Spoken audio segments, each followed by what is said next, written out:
problems, worries, sadness? Are you seeking solutions?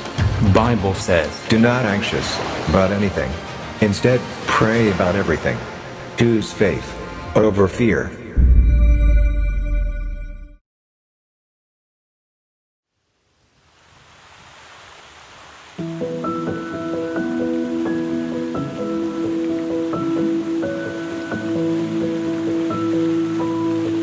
I experienced something which I cannot fully explain. But on that day of my first Holy Communion, as I entered that little church of Saint-Jacques in Souillac, I felt drawn to something I cannot put words to. I felt attracted to something, and I knew that God was calling me to something I did not fully understand. And when you look at me, you would think I've been a priest for 25 years, but I've only been a priest for 10 years, and they've been glorious years. And in spite of my immature age, I've got so much to learn, and I have so much to grow into understanding who I am. I am Father Jean-Noel Marie, and I'm the administrator of the parish of Canning Vale in the Archdiocese of Perth. And I am so privileged and so honored to be serving such a beautiful community. And I thank Lord for this wonderful opportunity, and I thank Him for the gift of my priesthood.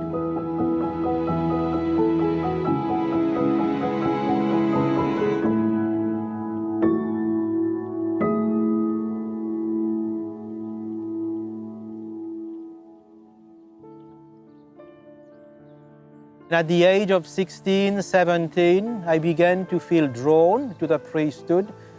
I had a wonderful parish priest who was encouraging me to grow in my faith. I had a lot of questions, like all those teenagers at my time, in my time, a lot of questions about our religion, our faith. And then at the age of 18, just when I was ready to say yes to that call, in spite of all the pressures around me, in that very year, I won a scholarship to study in London at the London School of Economics and Political Science. I had a big decision to make. So Father Jean-Noel, there was a time in your life when you had to choose between the priesthood and accepting a prestigious study scholarship. Ah, yes. That was a turning point in my life. I was growing up, I was 18, and I was very close, very involved in the church, in the life of the church. But I also had to choose what I'm going to do for the rest of my life. And everyone was looking forward to me choosing a profession like being a lawyer or a doctor. And then, but inside of me, within me, I knew that the Lord was calling me to become a priest. And I was torn between becoming a doctor, a lawyer, and becoming a priest. And I remember my father and I, we went to see the parish priest, and we went and knocked on the door, and he thought, as he opened the door, he thought, at last, Mr. Marie has brought his son to tell me that he is agreed to allow Jean-Noel to pursue his call to the priesthood. And he said to Father Alain Richard, he said to him, Father, I'm here to let you know that Jean-Noel has won a scholarship and he's on his way to London. And this is something, it's one of the most difficult decisions I had to make in my life. But I chose to pursue, to take this scholarship and go to London and to put my vocation on hold. This scholarship and that, not the temptation, but it's like winning lottery. Yeah. It's something that doesn't come too often in our lives. So I was under a lot of pressure to just take this opportunity and run with it. Yeah. But God didn't give up on me. This is the beauty of my call. Although I may have taken the wrong path, but it's a bit like the GPS. You know, if you disobey your GPS and the GPS is saying, go left, and you go right, the GPS never say, that's it, you are on your own now, you didn't listen to me, but the GPS keep giving you another chance. Okay then, turn around. It was a bit like this. So when I ended up in London and I was a student at the University of London, I was involved in the Catholic chaplaincy for students. And there as well, the nuns, the priests who were there with me would give me those hints again. Jean-Noel, have you ever thought of the priesthood? Wow. But I was very good at changing subjects. And I said, that's it. I think it's too late. I think I need to put this call to rest. But it was always there. And people knew, those who knew me well, they knew that, Jean-Noel, you do have a call to the priesthood and I should take it more seriously. But I let it go. But the Lord didn't give up on me. And then I graduated at the London School of Economics and Political Science, then migrated to Australia in 1985, so it is now 35 years ago now.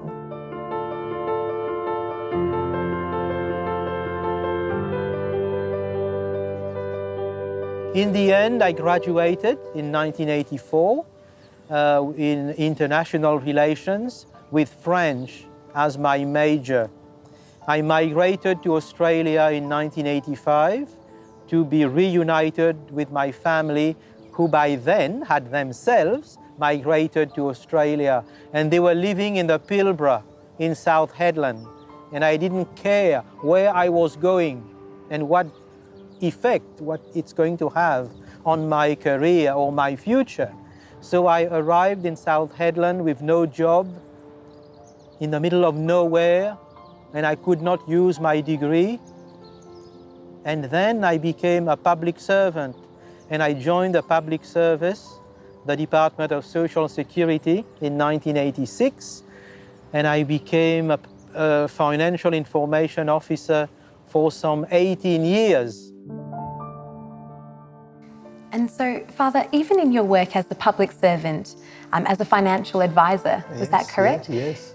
This was before the priesthood, but did you feel that you were able to bring Christ to the people that you met and that you worked with in this sector? Absolutely, because I can only be who I am. And I believe that we need to be genuine and sincere and authentic.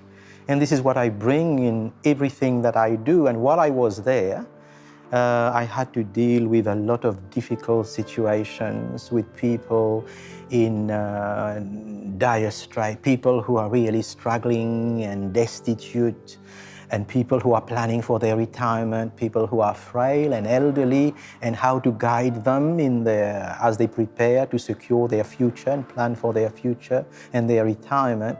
And I always remembered, and I knew that I had to bring into this place, into whatever I do, the element of compassion and respect and care for people of all ages, of different cultural background. And in that regard, I had a connection with those people. And in a very strange way, actually, a very mysterious way, some of the people who were my clients, customers at the time, some of them are my parishioners now. Oh, wow. I have caught up with them. So I met them and was able to help them on one level, the level of material comfort and planning for their retirement, assisting them in terms of their needs, their material, physical needs at the time. But now I'm able to help them at a higher level, a spiritual level. And I met some of my parishioners when I came to this parish, and they say, "Father, I've seen you before, I've met you before, and I couldn't believe it." Until this lady opened her bag and showed me my business card that I gave her 15 years ago. My goodness. And she still remembers what I said to her. And she said, "Father, on that day I came and my husband had passed away, and I was grieving, I was very vulnerable, and I was broken and bruised by life. And you said those words," and I could not even remember that she remembered those words. So even at the time, I was able to bring my Christian values, the principles of the gospel, Yes. In what I was doing, in trying to bring a bit of compassion and love and care. But then something happened, something very tragic for me. the person I love the most in my life, and my mother. Suddenly she was fit and healthy, and then she developed this mysterious, incurable brain disease called CJD, Creutzfeldt-Jakob disease. And within 3 months, she lost all her faculties, she was paralyzed, she had all those fits of epilepsy. They are the symptoms of the mad cow disease. And it was a horrible thing to experience and to watch. That within 3 months, after 3 months, she passed away. But before she died, I said to her, "Mom, I'm going to do what I should have done years ago. I am going to join the priesthood." She heard me that day, and she said, she couldn't speak, but her tears, when I could see her cry, but it's as if she gave me her blessing. Wow. And I said, this is what I am going to do, to bring some healing into the lives of people in a way that I couldn't do before.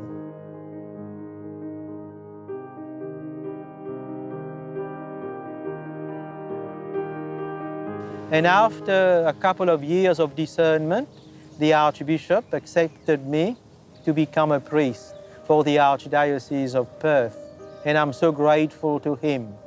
And after 5 years of formation at St. Charles, the Archbishop graciously agreed to ordain me as a deacon. So I became a deacon for the Archdiocese of Perth.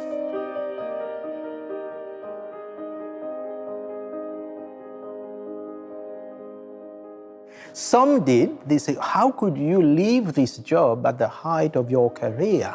People who are more money-minded or more. But those who knew me better were not surprised. They said, Jean-Noel, we knew that one day you were going to leave us because there was something more about you, and this place is not you. I think you had to go and and do something that would suit who you are better. So you still felt that tug towards the priesthood. Yes, but in the end, I had to make that choice. Because what I was doing at Centrelink was I used to go out doing seminars and to encourage retirees to secure their financial future. And this was so that people, if they were to plan their finances better and save for later, then they would have a better future financially. So my motto was to secure your financial future.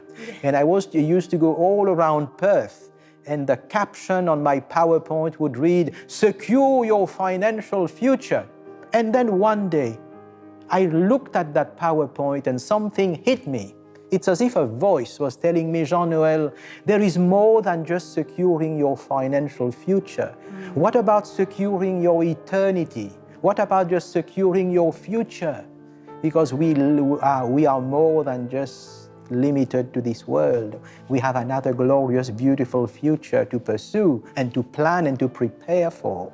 And this was what triggered me to question and to wake up. It was like a nudge, like a little bit of a kick for me that don't settle, don't be too comfortable, Jean-Noel, in your career as a financial information officer.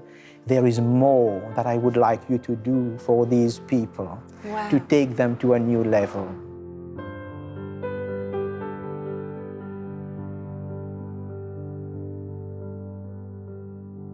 A lot of different roles actually during your time as an ordained priest. You were an assistant priest at the cathedral first. Yes, I was for 4 years. Yes, wow. And then you were in the seminary. Seminary, That's yes. right. Then as I a went back, and the Archbishop Timothy Costello appointed me as the vice rector of St. Charles Seminary. And then I went back there, not as a seminarian, but as one of the formators. Yeah, incredible. And that was another aspect of my ministry which really helped me to grow and to get to know myself better as I journeyed with those young men who were discerning a call to the priesthood. And I was able to share my own journey with them And I tried with God's grace to inspire them and to encourage them, because they also faced a lot of challenges. So when I shared my own, I was able to encourage them and raise their spirits. Yes, Because it's not an absolutely. easy journey,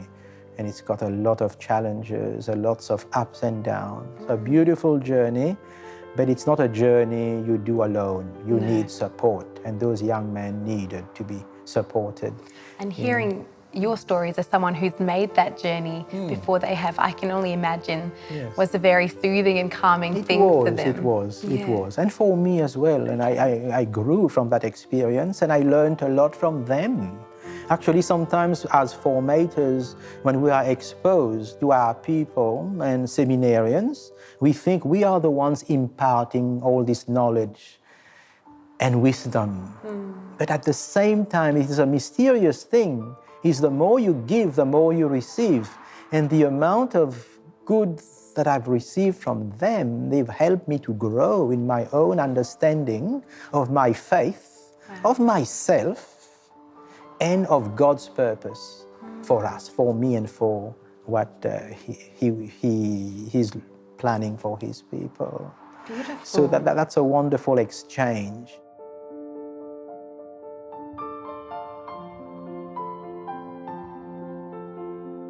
And Father, now on top of this advice of prayer and study, there's a lot of young people who might be thinking about the priesthood or religious lives in their vocations as well. What advice would you give personally to these young men and women who are making these choices and facing these decisions today? First of all, I would like to say that the Lord has not stopped calling people. As we look around, we look at our seminaries, especially in the Western world, people are saying there is a crisis of vocation.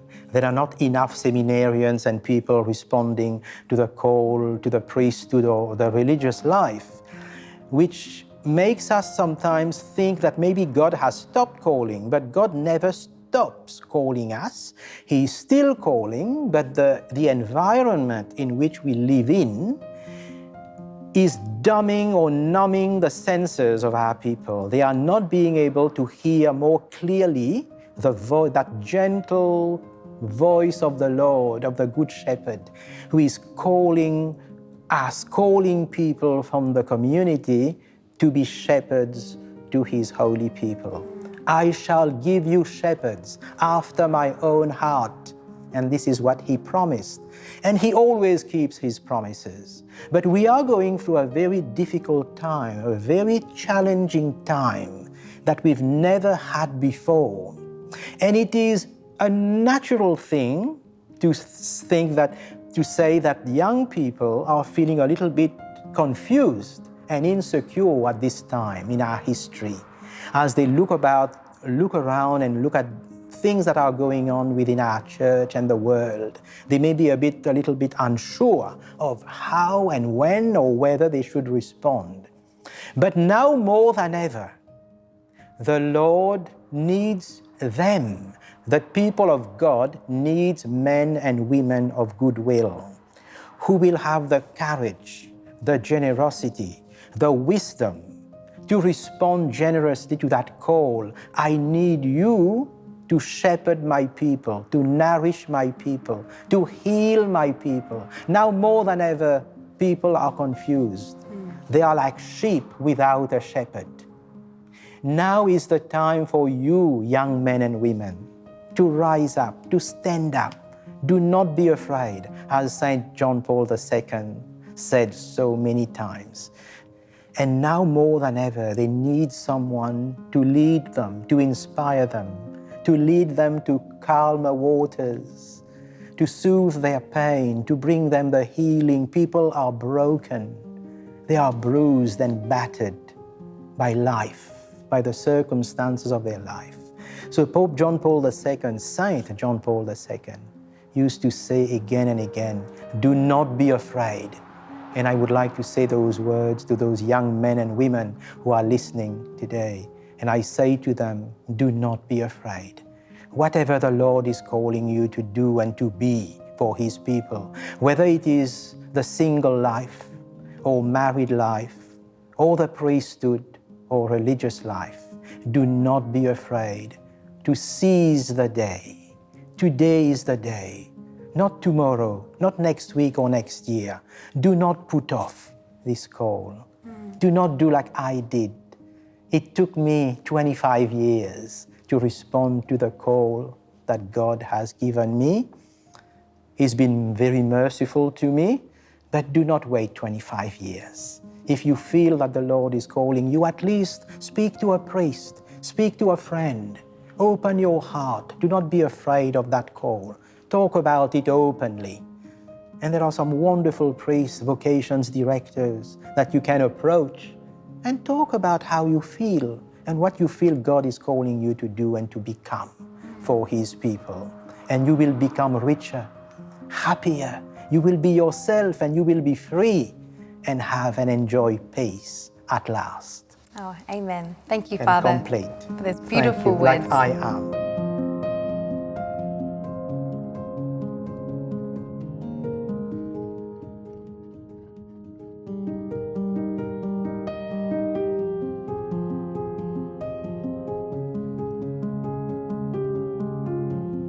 Today, I'm so happy to have this opportunity to share a little bit of my journey with you, with all of you. That's The wonderful. Lord has been gracious and merciful to me. Praise be Jesus Christ. Wonderful advice and encouragement. Do not be Thank afraid. you. Thank you, Thank Father. you.